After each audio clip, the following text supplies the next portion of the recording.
한번 이 차를 커스터마이징 해보도록 하겠습니다. 해변에서 음악 콘서트를 열어보자, 조직해보자.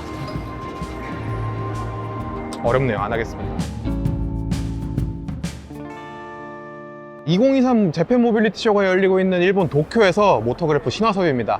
자, 이번에는 이번 모빌리티 쇼의 안방마님이라고 할 수 있죠. 토요타 부스로 한번 가볼 텐데요. 이 토요타는 자신들의 안방에서 열리는 모터쇼인 만큼 정말 다양한 신차를 공개를 했습니다. 천천히 한번 살펴보도록 하시죠. 가장 먼저 소개해드릴 차량은 토요타의 FT-SE라는 새로운 전기 콘셉트입니다. 이번 차도 확실히 이름이 어렵죠. 이 차는 토요타의 GR 수프라 그리고 GR86 이런 좀 고성능 쿠페 모델의 미래라고 일컬어지는 모델인데요. 확실히 이렇게 앞쪽으로 뾰족하게 튀어나와 있고 낮게 깔려있는 이런 보닛이랑 이 루프 라인 이런 걸 살펴보시면은 GR 수프라나 GR86이 확실히 떠오르죠. 자, 이 차는 이렇게 실루엣만 봐도 참 날카롭게 잘 빠졌는데 이렇게 세로로 설계된 긴 주간주행등 덕분에 훨씬 더 화려해 보이는 그런 효과를 주고 있습니다. 이 주간주행등이 지금 보니까 세로로 길기만 한 게 아니라 이 범퍼 끝단을 따라서 바퀴 뒤쪽까지 이렇게 이어지게 돼 있네요. 물론 이게 양산 차에까지 적용되지는 않을 디자인이겠지만 그만큼 이 토요타가 이 차를 좀 스포티하게 꾸몄다 이렇게 이해를 하시면 될 것 같습니다. 특히 이 차가 전기차라고 말씀을 드렸잖아요. 전기차인데도 불구하고 전장이 상당히 낮게 설계가 돼 있어요. 이 주행 성능을 확보하기 위해서 그렇겠죠. 그리고 그뿐만 아니라 오버행, 특히 저 뒤쪽 오버행을 정말 극단적으로 줄여놨습니다. 보시면은 이렇게까지 옆면으로 나왔는데도 뒷범퍼가 보이지 않을 정도로 정말 뒷범퍼를 최대한 뒤쪽까지 잡아 당겨놨다는 점을 확인하실 수 있습니다. 또 한 가지 특징은 이 차에는 토요타 엠블럼이 없다는 겁니다. 지금 보시면 아시겠지만 보닛도 그렇고 팬더에도 그렇고 휠캡에도 그렇고 토요타의 엠블럼 대신 GR 로고, 가주 레이싱, 토요타의 레이싱 디비전이죠. GR 엠블럼을 탑재하고 있다는 겁니다. 지금 그만큼 이 차는 고성능이다 이런 거를 강조하기 위함으로 보이고 또 이 GR 자체를 하나의 브랜드화하려는 의도가 아닌가 그런 생각이 들고 있습니다. 지금도 이 정해진, 지정된 사람만 차량에 접근할 수 있는 그런 시간대라서 이 차의 실내를 지금 제가 정확하게 보여드리지 못하겠지만 이 자료 화면으로 보여드릴게요. 이 주행 성능을 강조한 차량답게 상당히 실내 대부분의 구성 요소가 운전자를 향해서 이렇게 감싸듯이 설계되어 있다는 점을 확인하실 수 있습니다.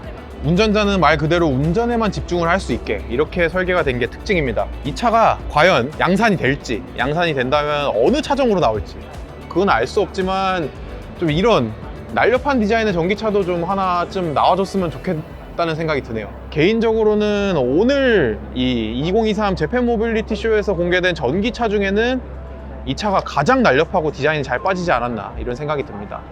자, 이번에 보여드릴 차는 토요타의 대형 전기 SUV 컨셉트 랜드크루저 SE입니다. 이 랜드크루저라는 차는 이미 판매되고 있잖아요. 토요타에서 대형 SUV인데 그 차랑 비슷한 컨셉의 전기차입니다. 하지만 이 랜드크루저랑은 이름만 똑같지 사실은 대부분 다릅니다. 이 기존의 랜드크루저 같은 경우에는 전면부 그릴이 정말 크롬 장식으로 화려했잖아요. 하지만 이 랜드크루저 SE 컨셉트 같은 경우에는 전면 그릴에 정말 아무것도 없습니다.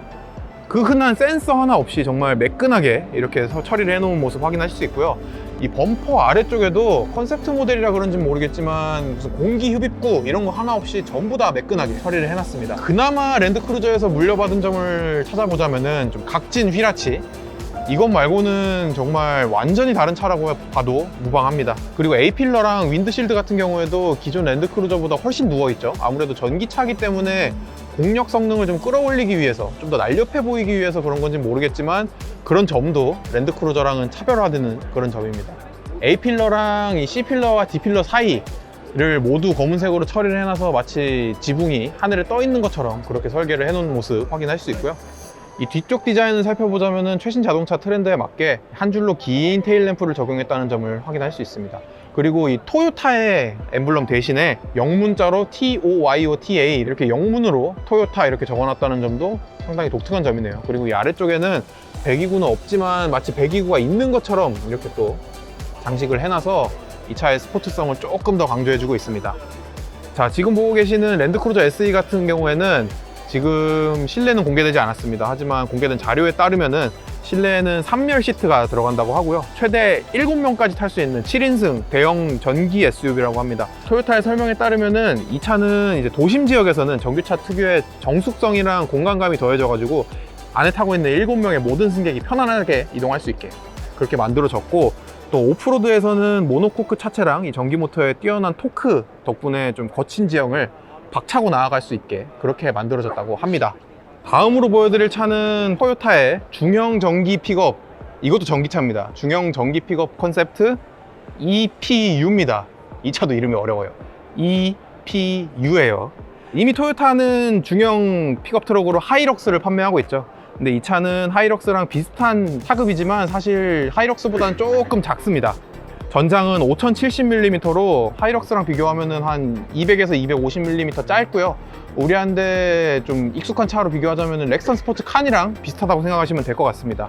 토요타의 설명에 따르면은 이 뒷문 뒤쪽, 그러니까 탑승객 공간이랑 데크를 붙여놔가지고 좀 다양하게 활용할 수 있도록 설계를 해놨다고 합니다. 지금 제가 무대에 올라갈 수가 없어가지고 이 안쪽을 보여드리지 못하겠지만 꽤 넉넉한 적재 공간이 있기 때문에 픽업으로서 다양하게 활용할 수 있을 거라고 합니다. 토요타는 의외로 이 차의 주행 성능을 강조했습니다. 왜냐하면 바닥에 배터리가 깔려있는 전기차잖아요.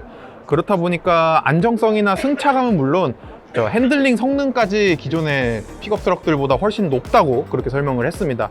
이 픽업 특유의 활용성에 전기차만의 정숙성도 당연히 있을 거고요. 거기에 뛰어난 성능도 아마 갖춰서 나올 것 같고, 지금 이 디자인을 살펴보시면 사실 컨셉트 모델이라고 하기에는 꽤나 완성도 있게 나왔잖아요. 사실 컨셉트카 하면은 이게 좀 될까 싶은 과한 디자인이 적용되는 게 보통인데, EPU 같은 경우에는 상당히 깔끔하고 완성차다운 디자인이 채택이 됐잖아요. 그렇기 때문에 이 차가 좀 조만간 출시가 되지 않을까, 그리고 출시가 된다면은 북미 시장에서 꽤나 큰 인기를 얻지 않을까. 왜냐하면 지금 북미 시장에서 판매되고 있는 전기 픽업을 살펴보면은 허머 EV나 F150 라이트닝 이렇게 좀 엄청 커다란 전기차가 대부분이잖아요. 그런데 이렇게 좀 중형급 픽업 트럭이 북미 시장에서 약간 가성비 포지션으로 출시되게 된다면 꽤나 긍정적인 반응을 얻을 것 같습니다. 자, 마지막으로 보여드릴 자동차는 토요타의 전기 픽업 컨셉트인 IMV 제로입니다. 이 IMV 제로는 딱 보시면 뒤에 물음표 박스를 싣고 있죠. 정말 소비자가 원하는 대로 무궁무진하게 커스터마이징 할 수 있는 자동차가 컨셉인 픽업 트럭입니다.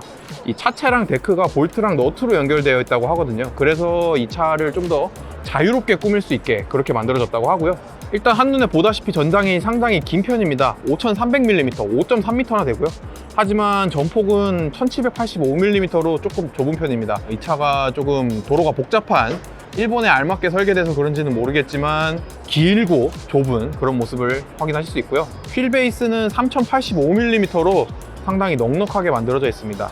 이 차는 뭐 좀 당연하겠지만 전기차고요. 토요타의 사토 코지 CEO가 오늘 이 차를 소개할 때 우리 모두가 함께 만들어가는 모빌리티의 미래, 이렇게 소개를 했어요. 정말 이 뒤에 어떤 특장이 탑재되든지 이 차가 다 버틸 수 있다, 이런 자신감이 아닌가, 이런 생각이 들어요. 지금도 이렇게 보시면은 이 뒤에 물음표 박스가 과연 어떻게 변할까요? 아, 푸드트럭이네요. 이렇게 푸드트럭처럼 활용을 할 수도 있고, 푸드트럭뿐만 아니라 아까 나왔던 영상으로는 크레인, 뒤에 크레인을 장착해서 사용을 할 수 있다, 이렇게 홍보를 하기도 했고요. 한번 이 차를 커스터마이징 해보도록 하겠습니다. 해변에서 음악 콘서트를 열어보자, 조직해보자.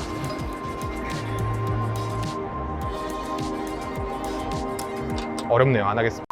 자, 어쨌든 그래서 토요타가 오늘 이 차를 어떤 식으로 활용할 수 있을지에 대해서 좀 몇 가지 예시를 들어서 이렇게 차량을 만들어 놨습니다. 지금 보고 계신 차량은 푸드트럭인 것 같죠? 이렇게 보시면은 뭐 주스 기계나 슬러시 기계나 뭐 커피 머신 이런 걸 확인하실 수도 있고요. 아까는 이렇게 약간 로우베드, 플랫베드 차량이었는데 지금은 이렇게 4개의 기둥을 세워서 뚜껑이랑 지붕을 각 면마다 달 수 있게 이렇게 설계를 했어요. 그리고 이 도어에는 이렇게 조명도 설치할 수 있는 것 같고요. 각 도어는 또 이렇게 유압식으로 여닫을 수 있게 커스터마이징을 할 수도 있는 것 같습니다. 물론 아직 컨셉트 모델인 상태고 출시가 될 때까지는 좀 더 시일이 걸릴 것으로 예상이 됩니다. 하지만 이렇게 한 가지 차를 다양하게 커스터마이징 한다, 이게 어떻게 보면은 목적 기반 모빌리티, PBV잖아요. 우리나라의 기아도 PBV 사업에 전념하겠다 이렇게 발표를 했는데 아직까지 신차가 공개되지는 않았잖아요. 근데 토요타가 이렇게 한 발 빠르게 전기 픽업 트럭을 가지고 다양하게 커스터마이징 할 수 있는 모델을 선보이면서 좀 PBV 시장에서도 일본 차가 뒤처지지 않겠다 이런 의지를 가졌다는 점을 확인하실 수 있습니다. 자, 지금까지 2023 재팬 모빌리티 쇼가 열리고 있는 도쿄 빅사이트에서 토요타 부스를 한번 간단하게 살펴보셨습니다. 토요타는 확실히 이번 모터쇼의 안방마님답게 가장 많은 월드 프리미어 모델을 공개하기도 했는데요. 오늘 공개된 컨셉트카들이 대부분 전기차였거든요. 일본 차들, 그 중에서도 토요타는 사실 완전 전동화엔 좀 서구적인 브랜드였잖아요. 자신들의 강점인 하이브리드를 강조하고 완전 전동화는 조금 밀어놓은 그런 브랜드였는데, 오늘 공개된 차량들 보면은 대부분 순수 전기차예요. 그렇기 때문에 토요타도 이제부터는 좀 적극적으로 전동화에 가담하지 않을까, 이런 생각이 드는 부스 구성이었습니다. 지금까지 시청해주셔서 감사드리고요. 저는 2023 재팬 모빌리티 쇼가 열리는 도쿄에서 모터그래프 신화섭이었습니다.